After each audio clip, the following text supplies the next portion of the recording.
in the hood come to do no good. Stop! Hit him with the remix! I come from the land of the Irish Spring. Dublin's the place where I learned my thing. On the Emerald Isle to your place in the hood, I'm the man of green, come to do no good. Number 1. What's the Netherworld? Let's talk about this brand new lore. And Right.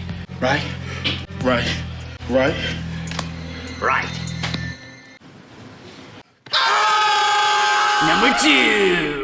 The Leprechauns are now spawns of Satan? Say what you want to about these last 2 entries with Warwick Davis, but this film and the next holds the key to the very thing that we've been missing all along, and that's lore, an origin story. Now take all of this with a grain of salt, because not only is this coming from Butch, who is not the sharpest tool in the shed, it's also coming from a Leprechaun for Dummies book. What's even more interesting than the book is the author, Billy Morrissey, who is not only a 4-time best-selling author, but in his spare time, he is also a witch hunter and a vampire killer. Now that's what I call credibility. This book covers not only the Leprechaun, but more of the Irish lore and how to deal with the creatures from hell, which is what we are talking about here. Butch relays this message to Postmaster P. Leprechauns is rumored to be the dark elves of Satan, each with his own pot of gold. So according to Billy's lore, the Leprechauns are workers and spawns of Satan, which might explain the origins of the very first Leprechaun and the following offspring, which if you remember from Leprechaun 2, they reproduce by the litter, not just one. But afterward, you should be able to bear a full litter. Not jumping too far ahead, but Leprechaun Back to the Hood, even though it's a different Leprechaun, it also plays with the idea that Leprechauns come from hell, as the priest here casts down a Leprechaun back to hell, and then the Leprechaun rises from hell when his gold is stolen. So it makes me wonder, when Leprechaun mentions the Netherworld, is he talking about hell? From the depths of the netherworld, I summon you, me zombie fly girls. Or is he talking about another realm that he has access to that also hosts all of the other lore mentioned in the previous films? Because the zombie fly girls are just under a spell, hypnosis, not possession. Because the trance gets temporarily broken. Because there is also something related to this that the Leprechaun does that he never does again, and it just blows my mind.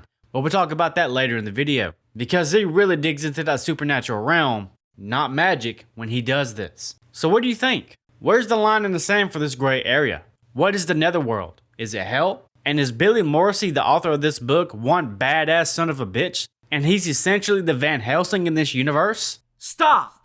Hit him with the remix! Come over there, cut off your dick. Then I'm gonna feed it to my pit. Then I'm gonna burn this shit when it comes out of my goddamn dog's ass. You hear me? Don't fuck with me, bitch! Number 3! Why didn't this Leprechaun meet the next Leprechaun in the next film? And... oops, wrong movie. Whatever happened to this Leprechaun? Another very cool tidbit about this film is that this is the only film in the original timeline that the Leprechaun doesn't get outright defeated. In the original Leprechaun, it was the 4-leaf clover and he got exploded. Fuck you, Lucky Charms. Leprechaun 2, explosion. Leprechaun 3, fire. Leprechaun 4, back to explosions. So the last time we see the Leprechaun in this film, he drops some heavy bars and we learn Postmaster P is now a zombie fly guy. Now whether this film holds any continuity to the next is really irrelevant. But I do remember a while back we had this conversation in the Discord that it's a huge missed opportunity to not have these 2 Leprechauns cross paths. Because think about it. At the end of this film, the Leprechaun wins and is now the musical king of LA. In the next film, the Leprechaun raises hell in LA and surrounding areas like Compton, just like this movie. If these 2 films did hold any kind of continuity, it would be a great way for Warwick Davis to have played both Leprechauns going against each other. It would have given him some range to play this Leprechaun just a little bit differently. Because Warwick Davis has some serious range. Go back to Leprechaun 3 and watch those damned Leprechaun commercials. It's the best thing you're going to see in the franchise, I promise you. But if by chance there's just a little bit of continuity between both of these films, I am hella surprised that this Leprechaun here didn't sense the other Leprechaun in the next movie. And vice versa. These 2 Leprechauns are in the exact same area. One of them absolutely would have sensed the other Leprechaun. They absolutely would have sensed the gold. If Leprechaun 3 taught us anything, it's that there's not room for 2 Leprechauns. So what do you think? Why did these two leprechauns never cross paths when everything aligned perfectly? Same location, around the same time. Who knows? Maybe the one in this film went to space. Boom. Continuity solved. Hollywood, give me a call. I'll fuck shit up. Bullshit, that's the bomb right there. The bomb? The bomb. Was Jackie C a zombie?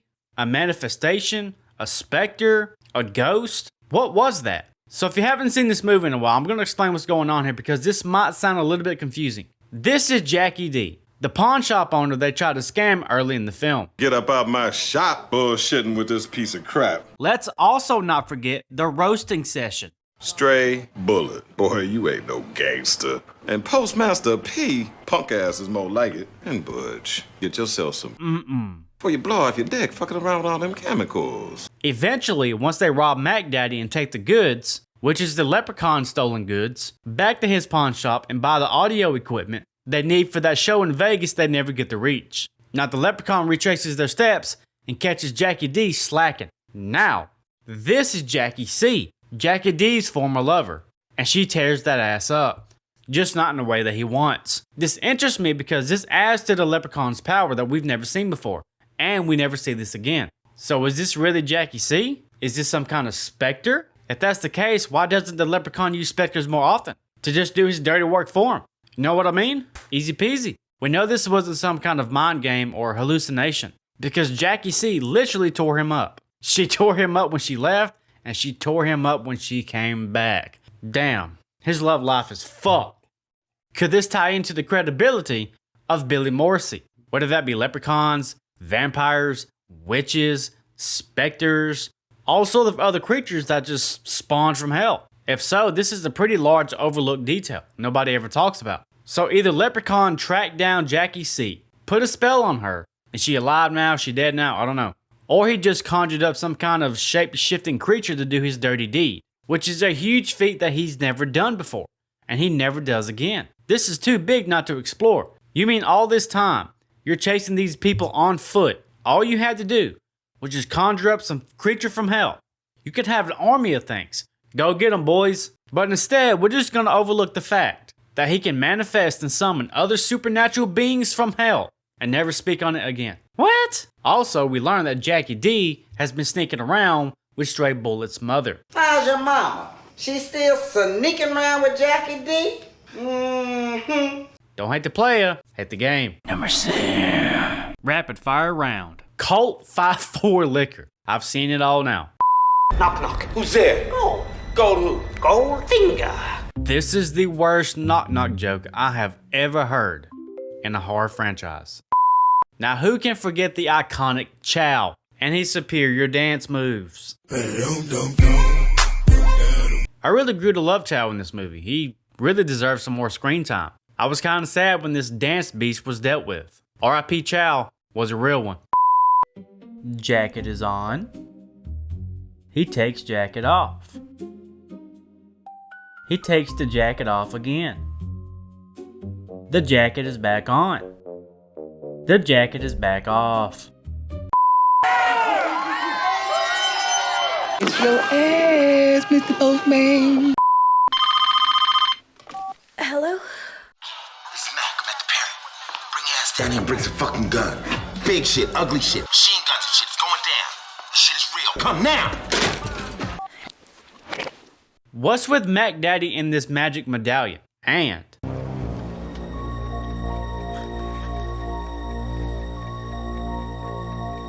Number 8. How do we explain the Leprechaun's current world knowledge? By the way, I'm pretty sure this film just forgot the entire plot. Let me explain. Enter Mac Daddy, one of the OGs. He's the gangster in this film. You better check yourself before you wreck yourself. And bow down when I come to your town. Bow down. So the opening scene is supposed to take place somewhere in the 70s, right? Well, that's all good. But if Leopard Dick has been stoned this whole time, not in the way that he wants, let's say that's an average of about 20 years, give or take a few, right? If that's the case, how the hell does he know about Tiger Woods? You got more loot than Tiger Woods. He even says that he's been stoned a long ass time. A lot of time has come and passed. So unless he just found a damn sports magazine issue real quick and sat down and just read it in all of the fucking 3 milliseconds he was off screen, it really doesn't make sense how he knows who Tiger Woods is. How can he possibly know that? Also, before we go any further, let's talk about this magic medallion. The first time we see this medallion, the leprechaun is in stone.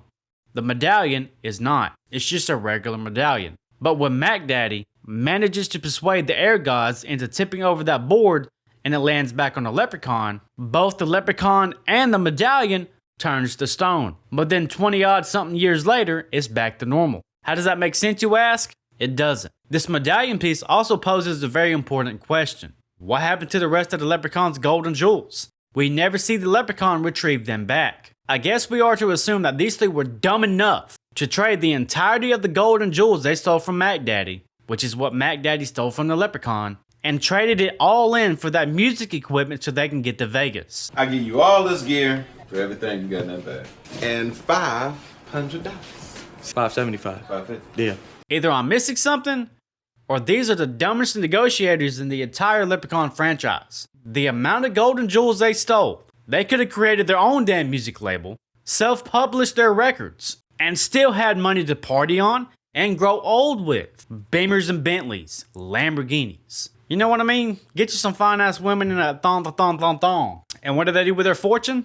They give it to Jackie D for some fucking secondhand music equipment.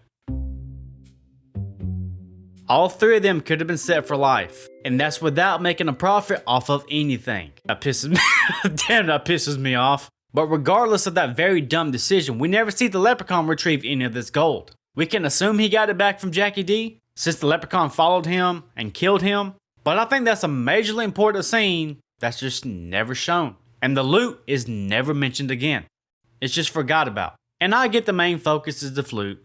But in the past, in the previous films, the leprechaun has chased down motherfuckers hopping fences over just 1 shilling coin. More than once. That's happened in Leprechaun 1, Leprechaun 2, Leprechaun 3. 1 coin. So did we just forget about the other hundreds of coins, jewels, and other things? Where did Jackie D keep it? At his pawn shop? Leprechaun never goes in there. In his house? We never see the leprechaun go in there. In his car? The leprechaun is only ever seen in the trunk. So at what point does Leprechaun get all of his loot back? We spent the entire opening focusing on the golden loot. We spent the entire resurrection scene focusing on the golden loot. And then the rest of the film just like, you know how it is. Flute time. What? Fuck you, motherfucker. You ever danced with the devil in the pale moonlight? Number 9. Did the leprechaun bang Mrs. Fontaine? And 10. Is his newest method of killing fucking people to death? This is talked about a lot, but I don't think people understand the extent and how bizarre the leprechaun gets in this movie. So quickly, just to recap, Mrs. Fontaine finds the little boo thing and invites him to bed. Look, he's like, oh shit. So I don't think I need to go into detail about what Postmaster P, Butch, and Stray Bullet saw. So maybe it was just a misunderstanding in a way. But a few key points are, that moaning and groaning might not have been what it's all cracked up to be. Because make no mistake here, old Leper Dick here is a freak. I'm not saying that he gave old Mrs. Fontaine a little 5-pump Trump action, but I'm not saying he didn't either. Fair warning, we're about to enter some seriously not safe for work territory. And now you're gonna know why I'm so undecided about it. So Leper Dick has gone gangster with it. He's got his zombie fly girls. He's got a room upstairs in the Golden Parrot. At the club.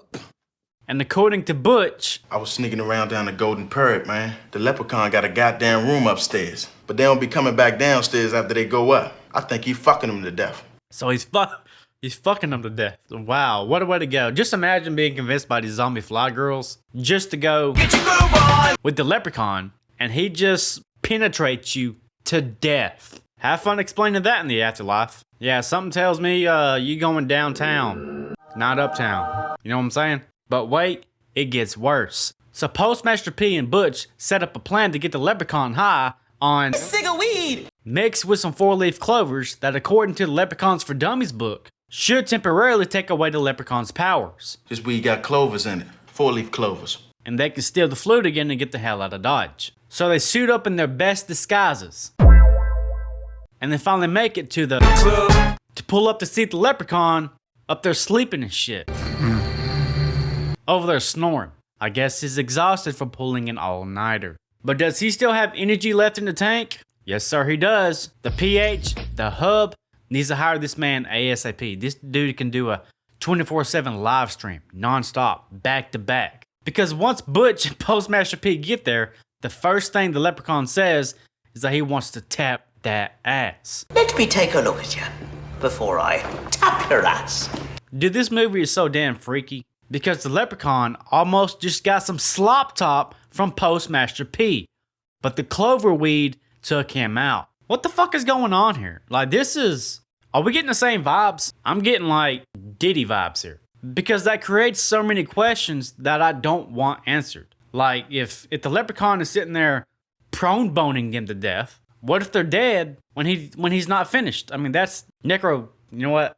Yeah, you know what? So now you see why it's a pretty big possibility that he did in fact bone Mrs. Fontaine. Could he have given a little something to Mrs. Fontaine? It wouldn't have been the worst thing he did in this film. And you know what? I wonder what the zombie fly girls are telling them girls before they go up there. I mean, is the Leprechaun a... So in this film, are we saying that the Leprechaun is a R-A-P-P-E-R and an R-A-P-E-R? Wait a minute, he didn't just spell rapper and leave out P. Diddy?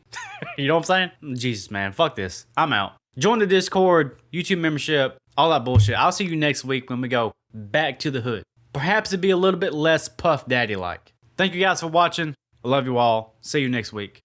Adios.